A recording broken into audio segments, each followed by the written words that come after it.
Before we start today's video, I wanted to announce that a game that I've been put on this semester as lead artist has been launched on iOS and Android.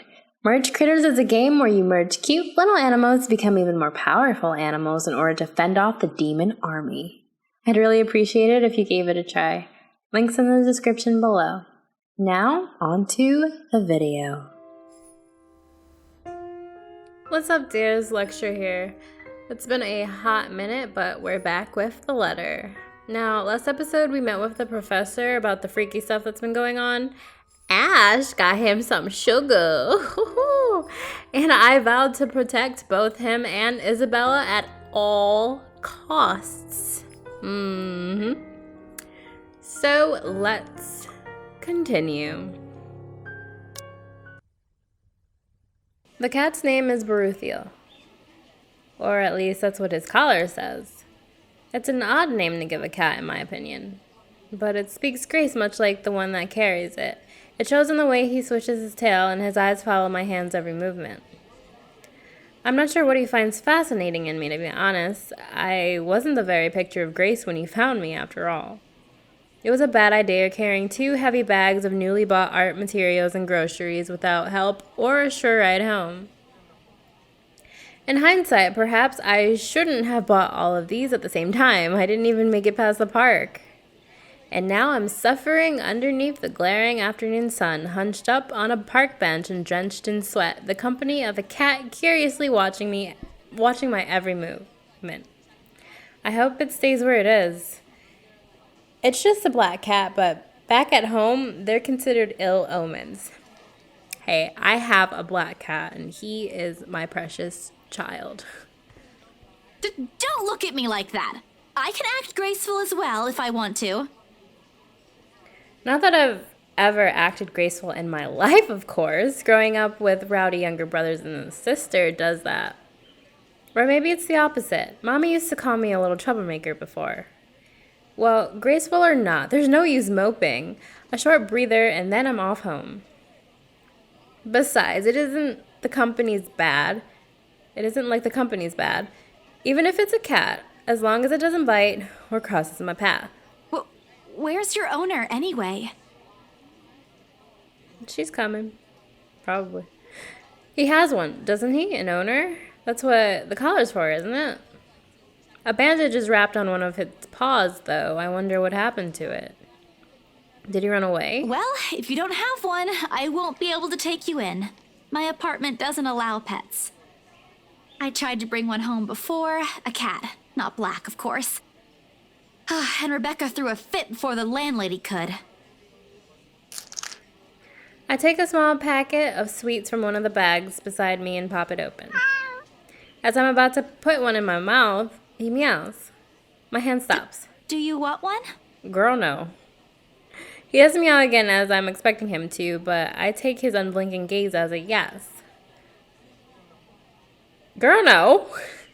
I shift the piece to my palm and hold it out to him warily. He sniffs at it once, twice, Borussia! There we go. There she is. Like a good, proper trained pet, girrlllll responds as soon as he's called. Recognition comes as soon as my head snaps in the direction of the voice. Miss McCall. Hard to miss. What with her height. I'm sorry. Did my cat hurt you? Girl, no, but you look scary. What happened? Who? What? This? That? I don't care. This? This, that, and the other? Profiles? No. Timeline? I wasn't paying attention, okay? Relationship? Whatever. Miss Santos, was it? I'm surprised to see you here. You look evil now. What happened? Nice to meet you again, Miss McCullough. Were you harmed in any way? I'm sorry. Girrlll's not exactly fond of other people. Even run away from the veterinarian right now. Oh no, he was just sniffing my hand earlier. My girrlll's a she. Yeah, she. All this time, I thought. The pause in conversation if this can be called one, is uncomfortable. We're merely two people working different jobs for the same client. Frankly, meetings like this don't happen a lot, and if it does, a simple nodding of heads is enough. Still, trying to be friendly wouldn't hurt, right? Talk about her cat, talk about her cat. I keep my tone cordial and warm. I'm actually surprised you have a cat, Miss McCullough.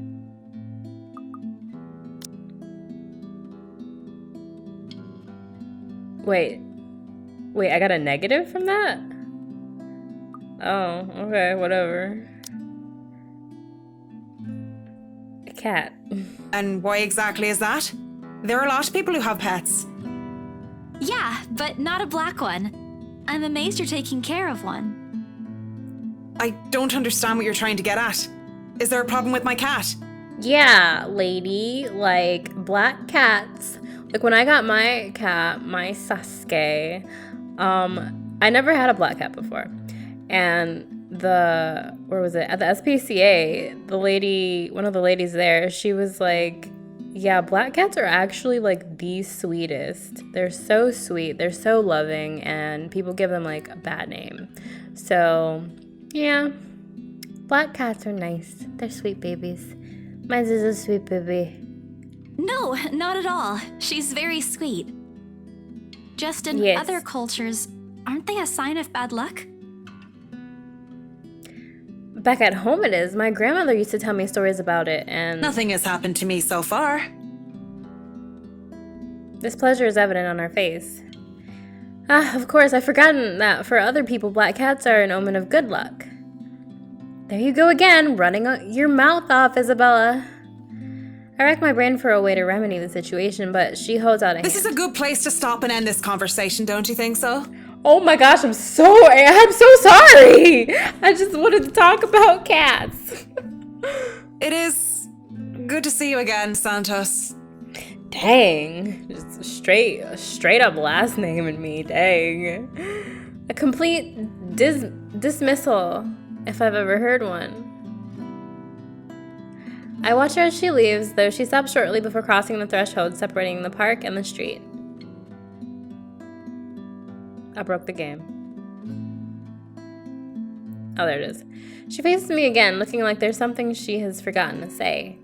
By the way, about the Ermengarde mansion, with my clients, it's the rights, I mean? Yeah, what about? I hope you don't mind me asking, but has the deal been finalized?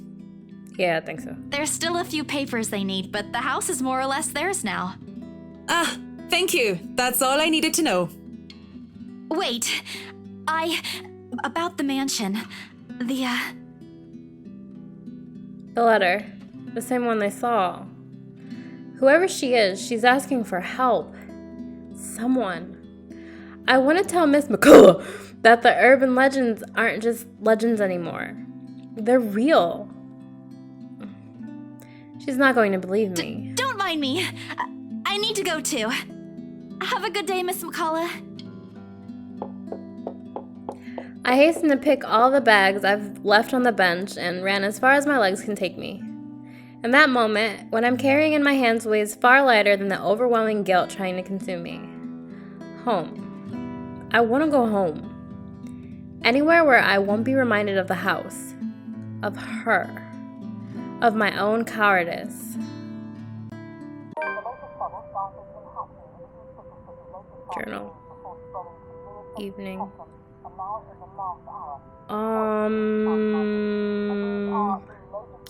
I know in like some of the other episodes, like I kept hinting. Is this where we are?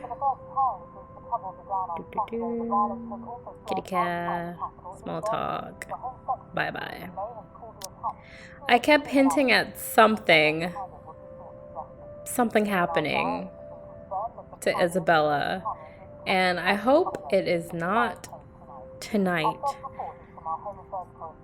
Because like I said, I watched some Let's Players like play this. Not all of it though, because at some point I was like, you know what? No, I don't want to watch anymore. I'm gonna play a game myself. So yeah, I don't know everything that happens, but yeah. But also, like I said earlier, I am going to protect Isabella. So if we get a bad end, we are going back. I will not allow anything to happen to her and Ash. Everybody else I don't care about. Actually, yes. Give me a save right there. The food tastes less appetizing tonight. A pity. One would think that someone who had been on a continuous binge of instant noodles would find a home-cooked meal enjoyable. But it isn't. Hunger isn't what is gnawing at me tonight. Neither are my sore muscles. The TV runs loudly in the background, but what it says barely registers in my brain. It's hard when the things you're trying to forget keep returning to the forefront of your mind. It distracts you, eats at you, devours you. I wish this would stop. I wish I wasn't the one who picked it up. I wish it was someone else. In other local news, a woman was found dead in her home yesterday evening. Oh god, it's her, isn't it? Luxbourne police officials are currently investigating the crime scene, but has classified the case as homicide. Huh? The victim, identified as Rose Pamela Cooper, 33 years old, working as a real estate agent. Rose? Discovered lying in a pool of blood in her two-bedroom flat with the words "Help me" repeatedly written on the walls.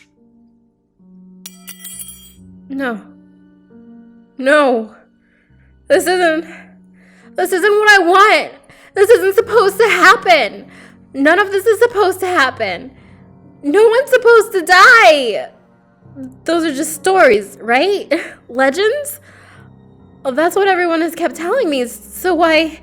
And I immediately I rush to my study table in search of my phone.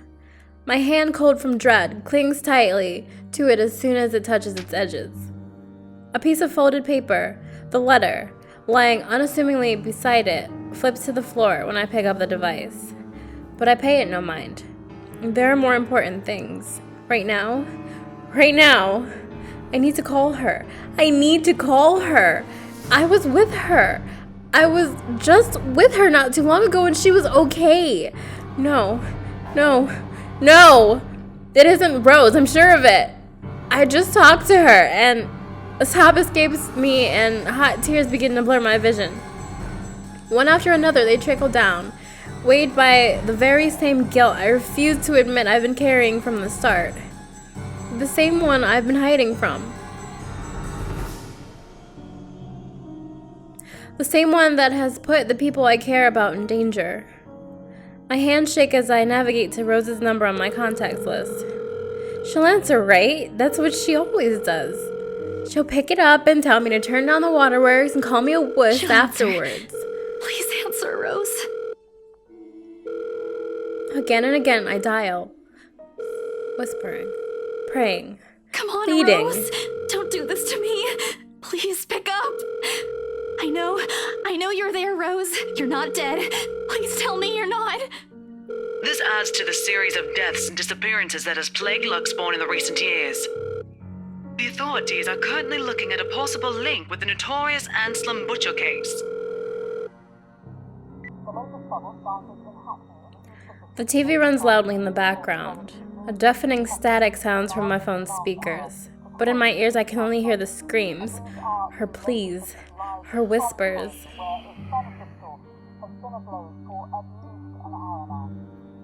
We are not safe.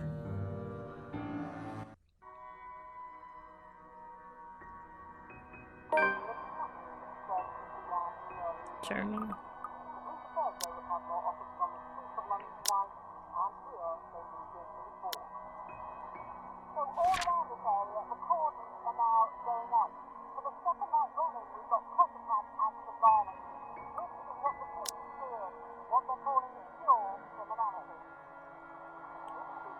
My body still wants to sleep, to forget what I heard, what I saw last night. But it's there, nudging, prodding at me. Slowly I become aware of how awkward my position is, and the aches that accompany sleeping in a curled up position the night before. If I even slept at all. The memories are impossible to forget now that Rose is gone. They say it's easier when you say it out loud. Instead, the words weigh heavier on me each time. She's gone. Gone because of me. Gone because of one letter I was too curious to look at. I should have been more careful. I should have just kept my mouth shut. I should have destroyed it before anyone else had gotten involved. I should have... The notification light on my laptop blinks incessantly, mockingly, when I look at it, as if it's calling me back to a sense of normalcy. I check it nevertheless out of habit, more than anything.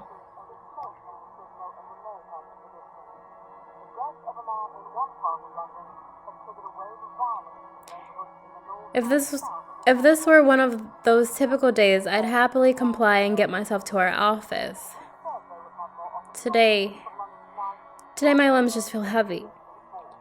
On one hand, going will keep me busy, take my mind elsewhere. On the other, the place in itself is a stark reminder of what my own fears have cost me. I should just... Ooh, okay, I think I remember this decision. This decision right here actually might get me killed.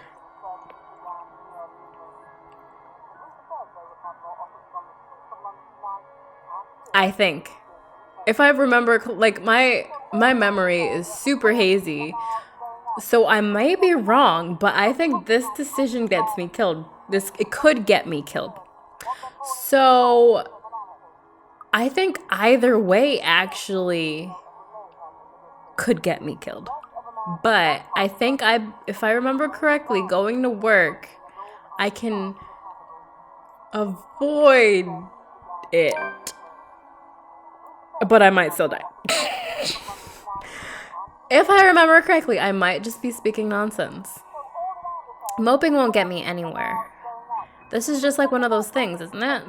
You deal with it with a smile, no matter how bad things get, and I hope for the best. Although my whole body feels like lead and my limbs are sore, I push myself away from the chair and head for the shower. The letter I dropped on the floor last night flutters open as I pass by, unfolding for no one else but me to see. Every word written on it glares back at me. They sneer. They ridicule. Like living beings fully aware of what they've done. With a huff, I pick it up and shove it into my bag, perhaps with more anger and frustration than I'm used to showing. This, too, I'll deal with. Somehow, I'll find a way to make things right. I have to. Before it takes more people from me. Even if I must do it on my own. I'm gonna... I'm scared. I mean, it's daytime, so not right now. But if it becomes nighttime, and I'm still in this building, something bad might happen. Papers rustling, telephones ringing, feet shuffling. Overall, today looks like a typical working day at Briar Realty Corporation, except it isn't.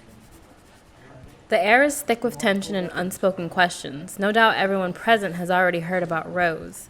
If they missed last night's report, they'd likely see it in the morning news, in the papers, or on various news sites on the internet. Everywhere is a bitter reminder. In fact, everyone's giving me a wide berth, as though the mere mention of Rose would be enough to trigger something in me. It's appreciated, but it only serves to create a bigger hole in the place Rose has left. After lunch, my boss calls for a meeting. I don't have to look up from my work to know what it is about. He's in a strange, pensive mood today, probably out of respect for a dead colleague. Oddly, I'd appreciate it more if he just shouted at me today. Anything is better. I'm sure you've all heard of what happened to Miss Cooper. She was a valued member of our team and she will be missed. There's no date for a funeral, yet, but those who wish to attend, kindly speak with your respective supervisors. By the way, has anyone heard about our still AWOL staff? None? They did. HR, you know what to do. Santos, a word? In my office. Why you sound agitated? At the end of it, I've been given the entirety of Rose's workload, including finalizing the rights papers, and have been promised an ample compensation for my efforts. I think he's expecting me to be happy about it. Instead, I immerse myself in my work. I have to anyways, if I want to forget. Journal achievement. Yay. But for what? What for?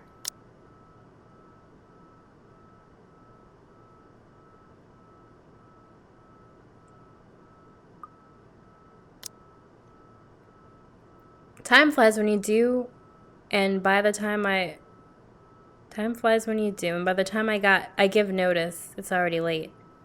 Everyone's already gone, leaving me in the company of a radio and a member of our janitorial staff. I don't even know his name. Rose likely does. She remembers people The easily Luxbourne like Police that. Department continues its search for the following reported missing people. The radio blares one name after another. Hold on a second. Missing? Aren't they? Still, I have to check. Frantic, I turn back to my desktop. The loud tapping of my fingers against the keys fills the office for the better part of my shift, and I look through everything. The background about the place, its history from the current owners, and list of employees hired under BRC. And I'm right. Of course I am. BRC may have a lot of staff. They may have a lot of agents hired, but I'd remember those names anywhere. After all, they're also part of the crew who worked with us in preparing the mission for the open house. Mansion. Then the letters... No, that can't be. I hope it's not what I'm thinking. Something snaps into place in the fraction of a moment. These people. Rose, the letter. No, if it's like this, they still won't believe me. I have to make sure of it first. Evidence doesn't lie. That's what Ash often says, right? If I have proof, then maybe... I don't want to get my hopes up yet, but maybe there's still a way I can save them. The letter, my phone, papers, anything that will be useful. I grab all of them and stuff them in my bag. I can't stay here. There's something I need to do. There's something those people should...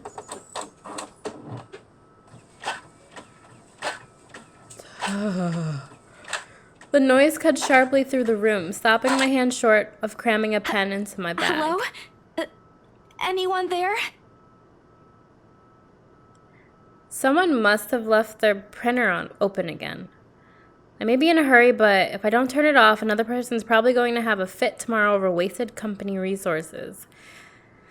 Most of the time, it's Rose who does the nagging, but the clicking of my pen in my hand is a welcome distraction as I search for the said object. Each stride my feet takes also echoes throughout the empty workplace. I've lost sight of the janitor minutes ago, and with me being the only one left, the tapping of my feet against the wooden floor is something I soon learned to appreciate. It doesn't take me long to find it. By the time I turn it off, 5 pages are already strewn about on the ground, the paper tray having also been left ajar. Sighing, I pick each of it up to put someplace proper. But the page that greets me next makes my blood run cold. The chill that makes its way up my spine is as numbing as that day in the attic. The sheets crinkle under my tense grip. All I can hear is my breathing as it rasps through my gritted teeth. But before I can even gather myself, take the first steps out of there, total darkness suddenly envelopes me. And as if hearing every horrid thought running inside my head right now, something snaps. See, I told y'all.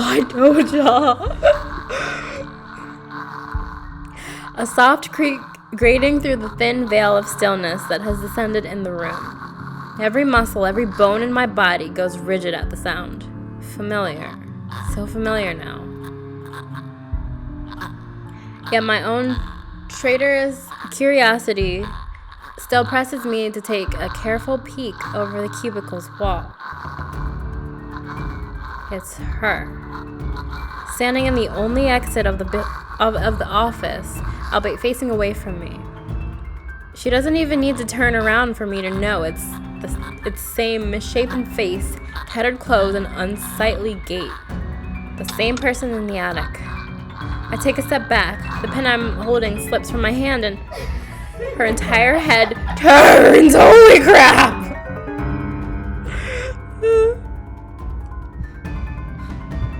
A scream almost escapes my mouth and I duck under my table as quickly as I can. My heart is pounding hard against my chest. I can hear the bone-chilling sounds of her walk, the weird clicking that follows her, and telltale squelch of something wet as she walks towards me. Y'all, I am... Nope. Nearer and nearer. The sounds are slowly getting louder. The only thing keeping the whimper from escaping me is my hand as it covers my mouth. Someone, please save me. Anyone. I close my eyes, muttering a continuous stream of prayers, all while attempting to steady my own breathing. Please, please, don't let her hear me. Oh crap. Crap. Wait, what? Space to... Oh my gosh, I'm gonna get her killed. No. I'm not allowing it. Who art in heaven, hallowed be thy name.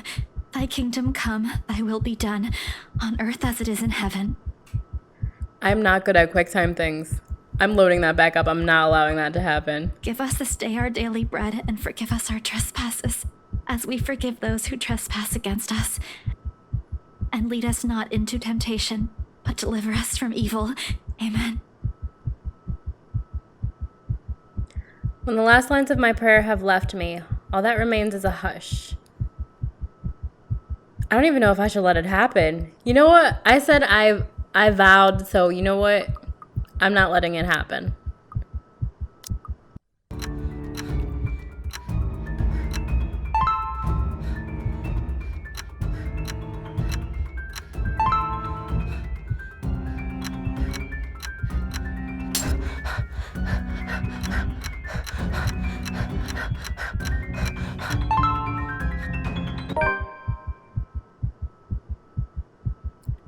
Y'all, it took me like 20 tries. I am not gonna lie. I couldn't do it. I just kept panicking and clicking. Oh my gosh. And the seconds, minutes stretch out before me agonizingly. Is she gone? Slowly I open my eyes to take a peek. I don't dare move or make a noise. In the face of... Hold up. Yo. I'm not allowing anything else to happen. In the face of such terror, I can only beg, let out silent pleas to whoever is out there. Please, please don't let her notice. I want to live.